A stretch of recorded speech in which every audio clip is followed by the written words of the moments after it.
افلا یتدبرون القرآن، تدبر قرآن، مولانا امین احسن اصلاحی۔ سورہ الرحمن، آگے آیات 46 تا 78 کا مضمون۔ مجرموں کا انجام بیان کرنے کے بعد آگے اس صلہ کی تفصیل ہے جو اللہ سے ڈرتے رہنے والوں کو قیامت میں ملنے والا ہے۔ اس تقابل سے دونوں گروہوں کی پوری تصویر سامنے آ گئی ہے۔ نظم کلام بالکل واضح ہے، بس اتنی بات یاد رکھنے کی ہے کہ آیات 46 سے 61 میں مقربین کی حیثیت کا بیان ہے اور اس کے بعد کی آیات میں اصحاب الیمین کی جنت کا۔ ان دونوں گروہوں کے فرق کے مراتب کی تفصیل اس کے بعد والی سورہ الواقعہ میں آئے گی، جو اس کی تمام سورہ ہے۔ اس روشنی میں آیات کی تلاوت فرمائیے۔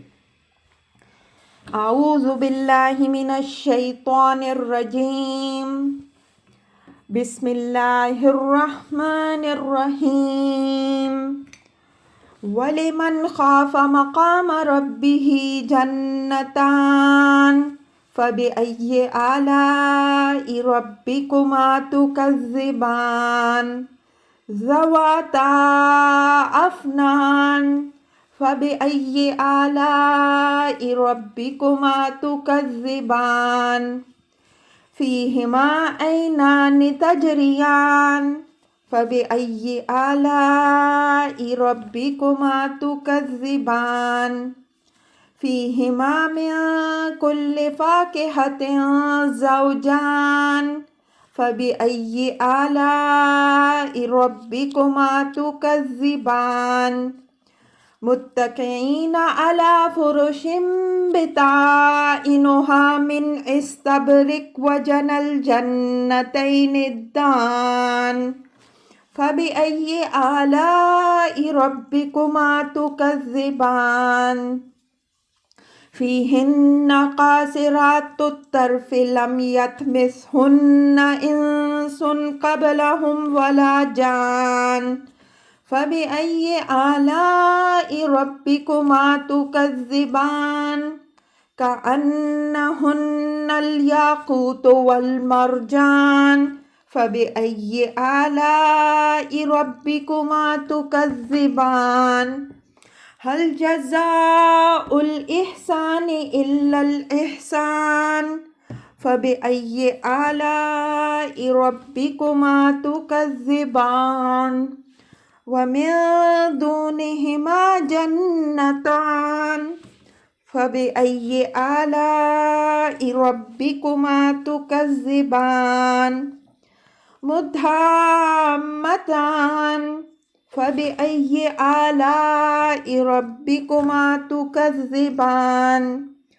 فِيهِمَا عَيْنَانِ نَضَّاخَتَانِ فَبِأَيِّ آلَاءِ رَبِّكُمَا تُكَذِّبَانِ فِيهِمَا فَاكِهَةٌ وَالنَّخْلُ وَالرُّمَّانُ فَبِأَيِّ آلَاءِ رَبِّكُمَا تُكَذِّبَانِ فِيهِنَّ خَيْرَاتٌ حِسَانٌ فَبِأَيِّ آلَاءِ رَبِّكُمَا تُكَذِّبَانِ حُورٌ مَّقْصُورَاتٌ فِي الْخِيَامِ فَبِأَيِّ آلَاءِ رَبِّكُمَا تُكَذِّبَانِ لَمْ يَطْمِثْهُنَّ إِنسٌ قَبْلَهُمْ وَلَا جَانٌّ فَبِأَيِّ آلَاءِ رَبِّكُمَا تُكَذِّبَانِ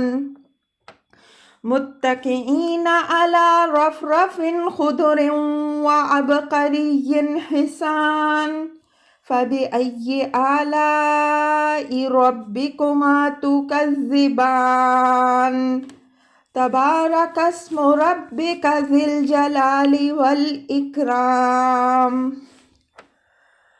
ترجمہ۔ اور ان کے لیے جو اپنے رب کے حضور پیشی سے ڈرتے رہے دو باغ ہوں گے، تو تم اپنے رب کی کن کن عنایتوں کو جھٹلاؤ گے؟ دونوں نہایت کثیر شاخوں والے ہوں گے، تو تم اپنے رب کی کتنی رحمتوں کو جھٹلاؤ گے؟ ان کے اندر 2 چشمے جاری ہوں گے، تو تم اپنے رب کی کن کن نعمتوں کو جھٹلاؤ گے؟ ان میں ہر میوے کی الگ الگ قسمیں ہوں گی، تو تم اپنے رب کے کن کن افضال کی تکذیب کرو گے؟ وہ ٹیک لگائے ایسے پچھونوں پر بیٹھے ہوں گے جن کے استر استبرق کے ہوں گے، اور دونوں باہوں کے پھل ان کے سروں پر لٹک رہے ہوں گے، تو تم اپنے رب کی کتنی نعمتوں کی تکذیب کرو گے؟ ان میں باحیا حوریں ہوں گی جن کو ان سے پہلے کسی انسان یا جن نے ہاتھ نہیں لگایا ہوگا، تو تم اپنے رب کی کتنی نوازشوں کو جھٹلاؤ گے؟ وہ حوریں ایسی ہوں گی گویا یاقوت اور مونگے ہوں، تو تم اپنے رب کی کن کن نعمتوں کو جھٹلاؤ گے؟ نیکی کا صلہ تو آخر احسان ہی ہوگا، تو تم اپنے رب کے کن کن احسانوں کو جھٹلاؤ گے؟ ان 2 کے سوا اور بھی 2 باغ ہوں گے، تو تم اپنے رب کی کتنی نعمتوں کو جھٹلاؤ گے؟ دونوں سبزی سے سیاہی مائل، تو اب تم اپنے رب کی کن کن رحمتوں کو جھٹلاؤ گے؟ ان میں 2 چشمے ہوں گے ابلتے ہوئے، تو تم اپنے رب کی کتنی رحمتوں کو جھٹلاؤ گے؟ ان میں میوے کھجور اور انار ہوں گے، تو تم اپنے رب کی کتنی نعمتوں کو جھٹلاؤ گے؟ ان میں نیک سیرت اور خوبصورت حوریں ہوں گی، تو تم اپنے رب کی کتنی عنایتوں کی تکذیب کرو گے؟ حوریں خیموں میں رہنے والیاں، تو اپنے رب کے کتنے احسانات کو جھٹلاؤ گے؟ ان سے پہلے ان کو نہ کسی انسان نے ہاتھ لگایا ہوگا نہ کسی جن نے، تو اپنے رب کے کتنے افضال کو جھٹلاؤ گے؟ ٹیک لگائے بیٹھے ہوں گے سبز چاندنیوں اور خوبصورت قالینوں پر، تو تم اپنے رب کی کتنی نعمتوں کو جھٹلاؤ گے؟ بڑا ہی بابرکت ہے نام تیرے عظمت والے اور سزاوار تکریم رب کا۔ الفاظ کی تحقیق اور آیات کی وضاحت۔ وَلِمَنْ خَافَ مَقَامَ رَبِّهِ جَنَّتَانِ فَبِأَيِّ آلَاءِ رَبِّكُمَا تُكَذِّبَانِ۔ مجرمین کے انجام کے بعد یہ متقیوں کا انجام بیان ہو رہا ہے۔ ان کی صفت یہ بیان ہوئی ہے کہ یہ اپنے رب کے حضور پیشی سے برابر ڈرتے رہے۔ اس دن کا حوالہ قرآن کے دوسرے مقام میں یوم یقوم الناس لرب العالمین المطففین 6 کے الفاظ سے آیا ہے، یعنی جس دن لوگ اپنے رب کے حضور میں پیشی کے لیے اٹھیں گے۔ یہ امر یہاں ملحوظ رہے کہ انسان کو جادہ مستقیم پر استوار رکھنے والی واحد چیز یہی اللہ تعالیٰ کے آگے پیشی کا خوف ہے۔ یہ خوف دل سے نکل جائے تو پھر انسان کو بڑے سے بڑا مجرم بننے سے بھی کوئی چیز روک نہیں سکتی۔ فرمایا کہ جو لوگ اپنے رب کے حضور جواب دہی سے ڈرتے رہے ان کے لیے 2 باغ ہوں گے۔ قرآن میں لفظ جنات تمام اخروی کامیابوں کی ایک جامع تعبیر ہے، اور 2 جنتوں کا ذکر تکمیل نعمت کے طور پر ہوا ہے کہ ایک نہیں بلکہ 2 جنتیں ان کو ملیں گی۔ سورہ کہف آیت 32 میں باغ والے کا جو قصہ ہے اس میں بھی 2 باغوں کا ذکر ہے۔ جعلنا لأحدہما جنتین من اعناب وحففناہما بنخل، الکہف 32۔ ان میں سے ایک کو ہم نے 2 باغ انگوروں کے دے رکھے تھے اور ان کو گھیرا تھا کھجوروں سے۔ اس آیت کے تحت ہم نے لکھا ہے کہ یہ 2 باغوں کا ذکر اتمام نعمت کے اظہار کے لیے ہے کہ اللہ نے تو اپنے فضل سے اس کو 2 باغ دے رکھے تھے، لیکن یہ نعمت اس کے لیے شکر گزاری کے بجائے ناشکری کا سبب بنی۔ اس کے بعد آیت ترجیح ہے اور آگے جنت کی ایک ایک نعمت کا ذکر کرنے کے بعد یہ ترجیح آئے گی۔ اس کے موقع و محل کی بلاغت سمجھنے کے لیے یہ بات یاد رکھیے کہ جن مکذبین سے یہاں خطاب ہے وہ اول تو قیامت کو بہت بعید از امکان چیز سمجھتے تھے، اور اگر ایک مفروضہ کے درجے میں اس کو مانتے بھی تھے تو یہ ماننے کے لیے وہ کسی قیمت پر بھی تیار نہیں تھے کہ آخرت کی نعمتوں میں کوئی حصہ ان فقیر مسلمانوں کا بھی ہوگا۔ ان کا خیال یہ تھا کہ اگر جنت کی فی الواقع کوئی حقیقت ہے تو جس طرح اس دنیا کی تمام نعمتیں ان کو ملی ہیں اسی طرح آخرت کی نعمتیں بھی انہی کو ملیں گی۔ ان کی اس ذہنیت کو اچھی طرح کچلنے اور ان کے غرور کو بالکل پامال کر دینے کے لیے یہاں جنت کی ایک ایک نعمت پر ہاتھ رکھ رکھ کر فرمایا گیا ہے کہ یہ ہم اپنے متقی بندوں کو دیں گے، اور ساتھ ہی ان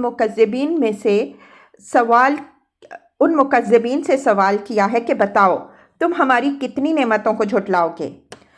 یہاں تو تم کہتے ہو کہ یہ محض جی کو خوش کرنے کی باتیں ہیں، لیکن اس وقت کس طرح تکذیب کرو گے جب ہم یہ ساری چیزیں اپنے بندوں کو دیں گے اور تم اس وقت حسرت سے اپنے سر پیٹو گے۔ ذواتا افنان فبأی آلاء ربکما تکذبان، یہ ان دو باغوں کی زرخیزی، شادابی اور برگ و بار کی کثرت کی تعبیر ہے کہ وہ اجاڑ اور بے رونق نہیں ہوں گے، بلکہ ایک ایک درخت شاخوں اور ٹہنیوں کی کثرت سے رشک چمن ہوگا۔ باغوں کی اس صفت کے بعد بھی آیت ترجیح ہے۔ اس کی وجہ یہ ہے کہ عرب کے امراء و اغنیاء کا سب سے بڑا سرمایہ ناز باغ ہی ہوتے تھے، اور ایک گرم و خشک ملک میں کسی کے پاس اگر سرسبز و شاداب باغ ہوں تو اس کی خوش بختی و بلند اقبالی کے لیے کیا کہنا۔ ان کے اسی ذوق کو سامنے رکھ کر فرمایا کہ ہم اس طرح کے باغ اپنے نیک بندوں کو دیں گے تو تم ہماری کن کن بخششوں کو جھٹلاؤ گے۔ فیہما عینان تجریان فبأی آلاء ربکما تکذبان، اس کی شادابی و زرخیزی کی ضمانت کے لیے ان میں الگ الگ دو چشمے بھی رواں دواں ہوں گے، تو بتاؤ اپنے رب کی کتنی نعمتوں کو جھٹلاؤ گے۔ اس کے بعد آیت ترجیح ہے اور اس کا موقع و محل بالکل واضح ہے۔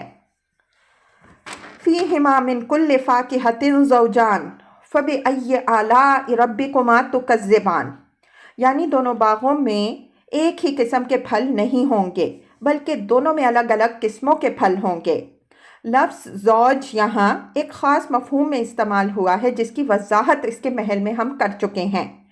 اس کے بعد آیت ترجیح ہے جس کا موقع و محل بالکل واضح ہے۔ متقین علی فرش بطائنھا من استبرق وجنى الجنتین الدان فبأی آلاء ربکما تکذبان، یعنی یہ اہل جنت گاؤ تکیوں سے ٹیک لگائے ایسے تختوں پر بیٹھے ہوں گے جن پر بچھے ہوئے فرشوں کے استر استبرق کے ہوں گے۔ مطلب یہ ہے کہ جن پچھونوں کے استر استبرق کے ہوں ان کے ابرے کا اندازہ کون کر سکتا ہے۔ مزید یہ کہ دونوں باغوں کے اندر پھلوں کا حال یہ ہوگا کہ وہ سروں پر لٹک رہے ہوں گے، ان کے حاصل کرنے میں کسی کو کوئی زحمت نہیں اٹھانی پڑے گی۔ اس کے بعد آیت ترجیح ہے اور اس کا موقع و محل بالکل واضح ہے۔ فیہن قاصرات الطرف لم یطمثہن انس قبلہم ولا جان فبأی آلاء ربکما تکذبان، کأنہن الیاقوت والمرجان فبأی آلاء ربکما تکذبان۔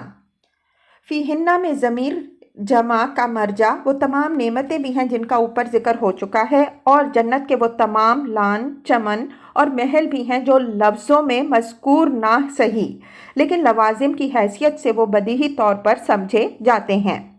عربی میں اس طرح ضمیروں کا استعمال معروف ہے۔ اس کی مثالیں اس کتاب میں پیچھے گزر چکی ہیں۔ فرمایا کہ عیش و دوام کے ان باغوں اور سامانوں کے اندر ان کے لیے شرمیلی اور باحیا نازنینیں بھی ہوں گی۔ انسان کی فطرت کچھ ایسی بنی ہوئی ہے کہ وہ ان چیزوں سے اس وقت تک اچھی طرح لطف اندوز نہیں ہو سکتا جب تک بیوی اس کے ساتھ نہ ہو، جس کو قدرت نے اس کا شریک رنج و راحت بنایا ہے۔ چنانچہ تعریف میں فرمایا کہ وہ نہایت شرمیلی اور باحیا ہوں گی۔ عورت کا یہ شرمیلا پن اس کا سب سے بڑا حسن بھی ہے اور اس کے اخلاق کا سب سے بڑا محافظ بھی۔ جو عورت شرمیلی نہیں ہے وہ ہرجائی ہے۔ ہرجائی کسی کی وفادار نہیں ہو سکتی، اور جب وہ وفادار نہیں ہو سکتی تو ایک عورت کی حیثیت سے اس کا وجود بے مقصد ہے۔ اس لیے کہ وہ کسی خاندان کی تعمیر میں بنیاد کی اینٹ کا کام نہیں دے سکتی، دھرانا کہ یہی عورت کے وجود کی غایت ہے۔ لم یطمثہن انس قبلہم ولا جان، یہ ان کے شوہر نا آشنا ہونے اور کنوار پن کی تعبیر ہے۔ یاقوت اور مرجان سے ان کی تشبیہ ان کے حسن اور ان کی عصمت و محفوظیت کے بیان کے لیے ہے۔ ان صفتوں کے بعد بھی ترجیح والی آیت آئی ہے اور اس کا موقع و محل بالکل واضح ہے۔ هل جزاء الإحسان إلا الإحسان فبأي آلاء ربكما تكذبان۔ مقربین کی جنت کے اوصاف بیان کرنے کے بعد یہ آخر میں مخاطبوں کو متوجہ کر کے نہایت بلیغ بات ارشاد فرمائی ہے کہ اس بات پر تمہیں تعجب کیوں ہے کہ اللہ تعالیٰ اپنے نیک بندوں کو یہ ساری نعمتیں دینے والا ہے۔ آخر نیکی اور پاک بازی کا بدلہ کیا ہونا چاہیے؟ فضل و کرم ہی ہونا چاہیے یا کچھ اور؟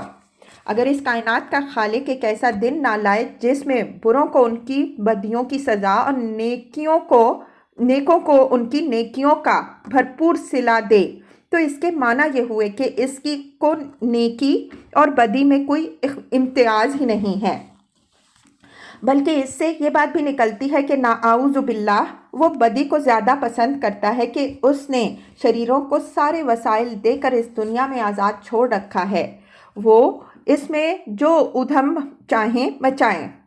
انسان کی عقل اور اس کی فطرت اپنے رب کے متعلق اس قسم کی مکروہ بدگمانی کبھی گوارا نہیں کر سکتی۔ اس کی فطرت کی شہادت یہی ہے کہ کائنات کا خالق نہایت ہی عادل اور رحیم ہے۔ وہ ان لوگوں کو سزا دے گا جو برائیوں کے مرتکب ہوں گے اور نیکوں کو ان کی ایک ایک نیکی کا بھرپور صلہ دے گا۔ یہ بات چونکہ انسانی فطرت میں راسخ ہے، کوئی عاقل سلامتی عقل و ہوش کے ساتھ اس کا بھی انکار نہیں کر سکتا۔ اس وجہ سے بات ایسے اسلوب میں فرمائی ہے جو ایک واضح حقیقت کے بیان کا ہے۔ لفظ احسان نیکی کے معنی میں بھی آتا ہے اور نیک صلہ کے معنی میں بھی۔ اس آیت میں یہ نہایت خوبصورتی کے ساتھ دونوں ہی معنوں میں استعمال ہوا ہے۔ اس کے بعد آیت ترجیح ہے اور اس کا موقع یہاں یہ ہے کہ جب یہ حقیقت اپنی جگہ ثابت اور مسلم ہے تو اللہ تعالیٰ لازماً ہر نیکی کا نیک صلہ دے کے رہے گا، تم اس کے کن کن انعامات کو جھٹلاؤ گے۔ وَمِن دُونِهِمَا جَنَّتَانِ فَبِأَيِّ آلَاءِ رَبِّكُمَا تُكَذِّبَانِ۔ مذکورہ دو جنتوں کے سوا اب دو اور جنتوں کا ذکر آ رہا ہے جو اپنی خصوصیات کے اعتبار سے مذکورہ جنتوں کے ساتھ فی الجملہ اشتراک بھی رکھتی ہیں اور بعض اعتبار سے ان سے مختلف بھی ہیں۔ ان کے متعلق یہ سوال پیدا ہوتا ہے کہ ان دونوں قسم کی جنتوں کے حقدار ایک ہی قسم کے لوگ ہوں گے یا الگ الگ قسم کے لوگ؟ اس کا صحیح جواب آگے آنے والی سورہ واقعہ میں آئے گا۔ اس میں اہل ایمان کے دو گروہوں میں تقسیم فرمایا ہے، اصحاب الیمین اور السابقون، اور ان دونوں کے لیے الگ الگ جنتوں کا ذکر ہے جن کے اوصاف میں فی الجملہ اشتراک بھی ہے اور بعض پہلوؤں سے اختلاف بھی۔ اس وجہ سے قرین قیاس بات یہی معلوم ہوتی ہے کہ اوپر سابقین اولین یا بألفاظ دیگر مقربین کی جنت کا ذکر ہے اور اب یہ من دونہما کی جنت کا ذکر آ رہا ہے۔ ظاہر ہے کہ جس طرح دونوں گروہوں کے مرتبہ میں فرق ہے اسی طرح دونوں گروہوں کی جنتوں میں بھی فرق ہے، جس کا اندازہ اہل ذوق خود کر سکتے ہیں۔ آگے ہم اس فرق کے بعض پہلوؤں کی طرف اشارہ کریں گے۔ من دونہما کا ترجمہ ان دو کے سوا، ان دونوں کے بالمقابل بھی ہو سکتا ہے اور ان دونوں سے فروتر بھی۔ اس ٹکڑے کے بعد وہی ترجیح ہے جو ہر نعمت کے ذکر کے بعد برابر آ رہی ہے۔ اس کا مطلب یہ ہوگا کہ انہی دونوں جنتوں پر تو بس نہیں ہیں، اور بھی دو جنتیں ہوں گی تو تم کن کن جنتوں کو جھٹلاؤ اور ان کا مذاق اڑاؤ گے۔ مدھامتان فبأي آلاء ربكما تكذبان، یعنی ان کی سرسبزی کا حال یہ ہوگا کہ وہ مائل بسیاہی ہو جائے گی۔ شاداب باغ کا سب سے زیادہ خوبصورت رنگ یہی ہوتا ہے۔ اس کے بعد آیت ترجیح ہے جس کا موقع و محل بالکل واضح ہے۔ فیہما عینان نضاختان فبأی آلاء ربکما تکذبان۔ نضاخہ کے معنی جوش مارنے اور ابلنے کے ہیں۔ یہ پہاڑی چشموں کی تصویر ہے۔ میدانی علاقوں کے چشمے تو جیسا کہ اوپر لفظ تجریان آیا ہے صرف بہتے ہیں، لیکن پہاڑی چشمے جوش کے ساتھ ابلتے ہیں۔ اس کے بعد آیت ترجیح ہے جس کا موقع و محل بالکل واضح ہے۔ فیہما فاکہۃ والنخل والرمان فبأی آلاء ربکما تکذبان۔ فاکہہ کے بعد نخل کھجور اور رمان انار کا ذکر عام کے بعد خاص کی حیثیت رکھتا ہے، اور یہ دونوں میوے عرب کے محبوب میووں میں سے ہیں۔ اوپر کی جنت میں من کل فاکہۃ زوجان کے الفاظ آئے ہیں، یعنی دونوں باغوں میں ہر پھل کی الگ الگ قسمیں ہوں گی۔ ان دونوں اسلوبوں میں جو فرق ہے وہ نگاہ میں رہے۔ اس کے بعد آیت ترجیح ہے اور اس کا موقع و محل بالکل واضح ہے۔ فیہن خیرات حسان فبأی آلاء ربکما تکذبان۔ حور مقصورات فی الخیام فبأی آلاء ربکما تکذبان۔ لم یطمثہن انس قبلہم ولا جان فبأی آلاء ربکما تکذبان۔ خیرات حسان کے معنی ہیں پاکیزہ سیرت اور پاکیزہ صورت۔ حور مقصورات فی الخیام میں خاص عربی ذوق نمایاں ہے۔ خیموں کی رہائش اہل عرب کی پسندیدہ رہائش رہی ہے۔ امرائے عرب کے خیمے اور شامیانے شاندار محلوں کے لیے بھی قابل رشک ہوتے ہیں، اور یہاں تو ذکر جنت کے خیموں کا ہے۔ اوپر کی جنت میں شرمیلی نازنیوں کا ذکر ہے اور ان کو یاقوت و مرجان سے تشبیہ دی گئی ہے۔ دونوں جگہ صفات کا جو فرق ہے وہ نگاہ میں رہے۔ ہر صفت کے بیان کے بعد آیت ترجیح بھی آئی ہے اور اس کا موقع و محل واضح ہے۔ متقین علی رفرف خضر وعبقری حسان فبأی آلاء ربکما تکذبان۔ یعنی اس قسم کی جنتوں میں سبز چاندنیوں اور خوبصورت نادر قالینوں پر گاؤ تکیوں سے ٹیک لگائے ہوئے وہ بیٹھے ہوں گے۔ لفظ عبقری نادر اور قیمتی چیزوں کے لیے آتا ہے، اور موقع و محل کی رعایت سے اس کا اطلاق مختلف چیزوں پر ہو سکتا ہے۔ ہم نے محض موقع کی مناسبت سے یہاں اس کو نادر قالینوں کے معنی میں لیا ہے۔ اس کے بعد آیت ترجیح ہے اور اس کا موقع و محل بالکل واضح ہے۔ تبارک اسم ربک ذی الجلال والاکرام۔ جس طرح اوپر جزا و سزا کے دلائل بیان کرنے کے بعد فرمایا ہے کہ کل من علیہا فان ویبقی وجہ ربک ذو الجلال والاکرام، اسی طرح جزا و سزا کی تفصیلات سنانے کے بعد اسی آیت کا اعادہ فرمایا ہے، اور مقصود اس اعادے سے یہ ظاہر کرنا ہے کہ چونکہ تیرے رب ذو الجلال والاکرام کی ذات بڑی ہی خیر اور برکت والی ہے، اس وجہ سے اس کی یہ تمام برکتیں لازماً ظاہر ہوں گی۔ نادان ہیں وہ لوگ جو سمجھتے ہیں کہ اللہ تعالیٰ نے یہ دنیا پیدا تو کر دی، لیکن پیدا کر دینے کے بعد اس کے خیر و شر سے اسے کوئی تعلق باقی نہیں رہا۔ جس طرح اوپر والی آیت میں لفظ وجہ سے اللہ تعالیٰ کی ذات کو تعبیر فرمایا ہے، اسی طرح اس آیت میں لفظ اسم سے اس کی ذات کو تعبیر فرمایا ہے۔ اسم اپنے مسمى پر دلیل ہوتا ہے۔ مذکورہ جنتوں کے اوصاف پر غور کیجئے تو ایک بات واضح طور پر محسوس ہوتی ہے کہ اوپر کی جنتوں میں جو نعمتیں بیان ہوئی ہیں ان میں اہل عجم کا ذوق زیادہ نمایاں ہے، اور بعد کی جنتوں میں اہل عرب کا ذوق زیادہ ابھرا ہوا نظر آتا ہے۔ اگرچہ یہ نعمتیں بطور تشبیہ بیان ہوئی ہیں، ان کی اصل حقیقت کا علم صرف اللہ تعالیٰ ہی کو ہے، تاہم ان کی مدد سے کسی حد تک یہ ہمارے تصور کے قریب آ جاتی ہیں، اور یہی ان تشبیہات سے مقصود ہے۔ اللہ تعالیٰ کا شکر ہے کہ آج 24 رمضان المبارک سن 1397 ہجری کو ان سطور پر اس سورہ کی تفسیر تمام ہوئی۔